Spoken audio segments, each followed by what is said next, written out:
દર્શક મિત્રો, ડેલી બોડેલી ન્યૂઝમાં આપનું સ્વાગત કરું છું. મયુદ્દીન ખત્રી.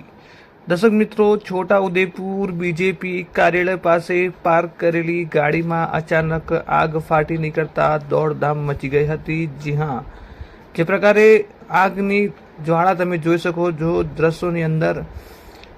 આ ઘટનાની જાણ ફાયર ફાઇટરની ટીમને થતાં ઘટના સ્થળે પહોંચી ગયા હતા અને સતત છે તે પાણીનો મારો ચલાવી આગ પર કાબૂ મેળવ્યો હતો અને જે પ્રકારે ટ્રક છે તે મોટા નુકસાનથી છે તે બચી ગઈ હતી. આ ઘટનામાં કોઈ પણ પ્રકારની જાનહાનિ થવા પામી ન હતી. આગ લાગવાનું જે કારણ છે તે હાલ જાણી શકાયું નથી.